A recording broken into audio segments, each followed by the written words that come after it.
process of image shoots, either it's taken easily or it's a problem. And most of the time, you already know what you want to do, so you tend to not to really go into the eye process. So this is what we call the fuzzy front end. So people will have what we call this, innovators will call this fuzzy front end, because the ideas are not really, it's sometimes off the air. If you happen to come, the good idea is good. If not, so there is no systematic process to it. Alright? So that's why we are going to learn this tool called Trace, whereby it gives you a systematic process to idea generation. So if we take a look at the dangers of the process is not systematic. So this one is some research done in UK. It says here that about 80% of innovations fail before they reach market. And 80% of those innovations that do reach will also fail. 90% innovations are usually made over budget, over quality. Collaborative innovation fails.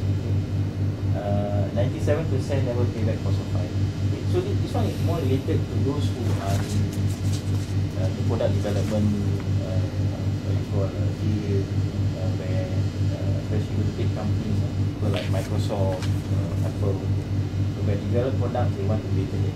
So today we say that for every successful product, so that means if Steve Jobs came out with the iPod or the iPad, he came out with actually 3,000 ideas before that.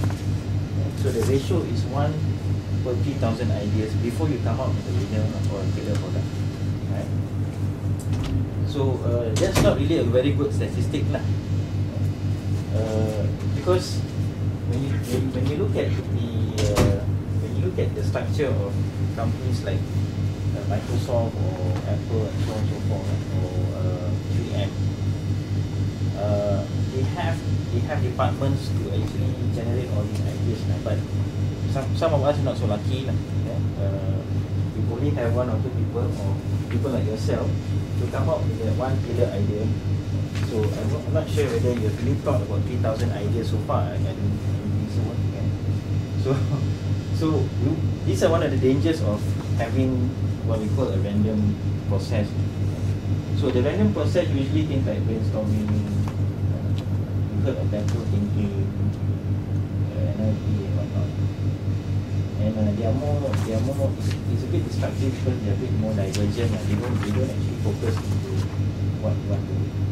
And most of it at the bottom there is distracted by psychological inertia. This one is actually quite a common thing lah. I think we all suffer from it. What it actually means is that it's our habit, based on our habit, based on our belief, based on our history, on training, where we come from, the school that we go to, and sometimes the rules of this company. And sometimes we say why some companies that come to us say, why come KA always wins digital?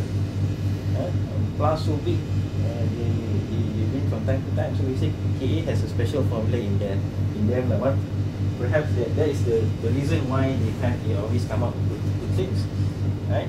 So you guys may have found the right formula. So what we're saying is that psychological inertia is something whereby all of us have. The problem is that you have to break it. The reason is that actually if most of us are, let's say, in this realm, let's say mechanical, let's say if most of us is in this quadrant, so if you have a problem, we tend to solve it in this quadrant. That's natural, right?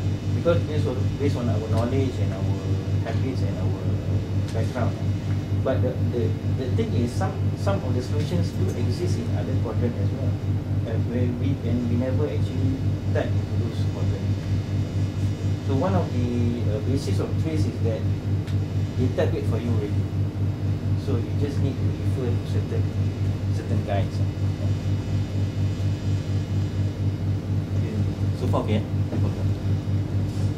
Okay. The other thing is that everything we do in terms of products and process, it follows a certain curve. So you start at your entry level, right? You grow, you start to stabilize, and then you mature. Okay, so it comes to an end. So if you try to improve a process or try to develop some products, you find that you come to a stage whereby there's so much that you can do. Of course, in a company whereby there are a lot of other activities, you may find different things to do. But let's say you are trying to improve efficiency and whatnot, there's so much that you can do up to a point, right?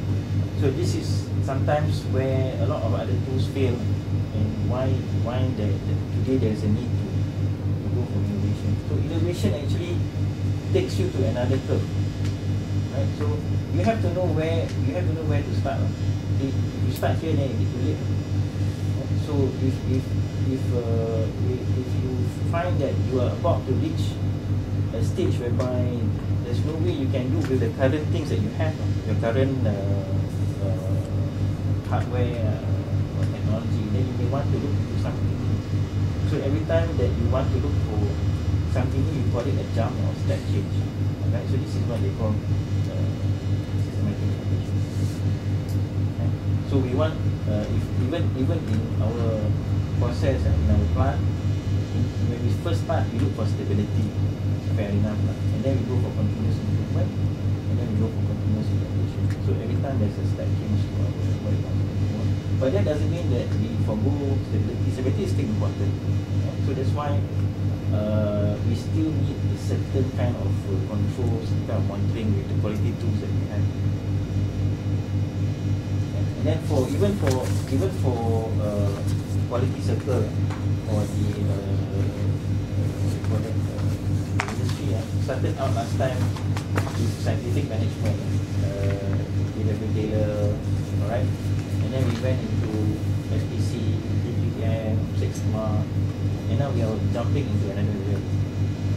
But this is to show more of what's coming up next. We don't know, maybe there's something else, there's something comes up with. But that doesn't mean that all these things is what you call that, not relevant. It still is relevant. At a certain point at the time, you still need to use them.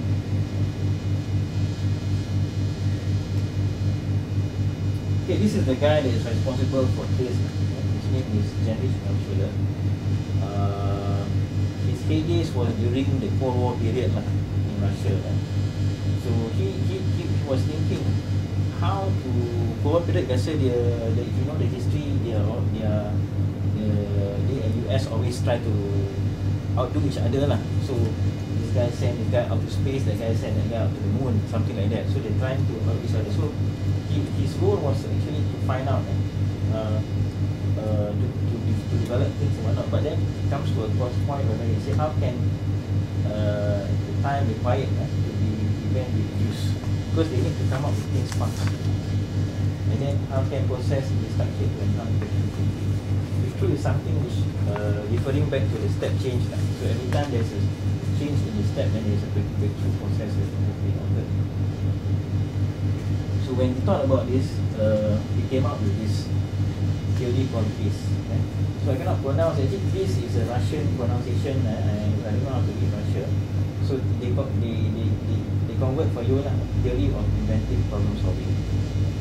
So if let's say you are really good at this, you can create your own tool. They call TIPS, tips. So you can sell that as well. If you know tools already.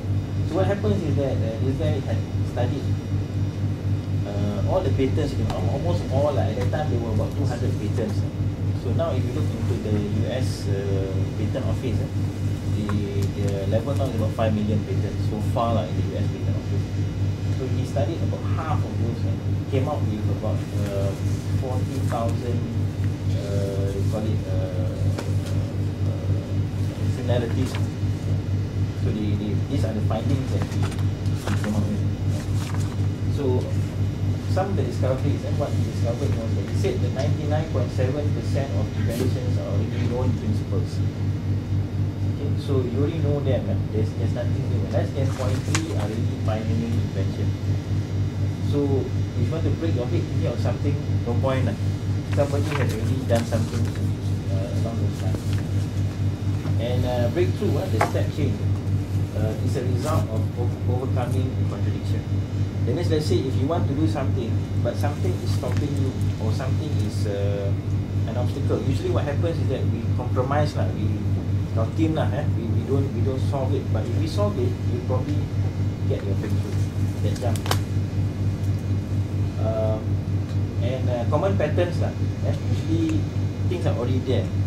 So let's say you do your research. You say this guy has done it, that guy has done it. What is similar in that process? Alright. And problem solving is universal. That means I mentioned just now about the psychological inertia. So the same thing. If you are in mechanical background, your electrical friend will also face the same kind of situation. And there is a kind of evolution in terms of processes. You find that if you look at the car industry, they have a certain fashion or trend. Even your handphone has a certain trend. From your big ator and now becomes small. So they say the next one will be implanted in your brain. So I don't know that's what they say.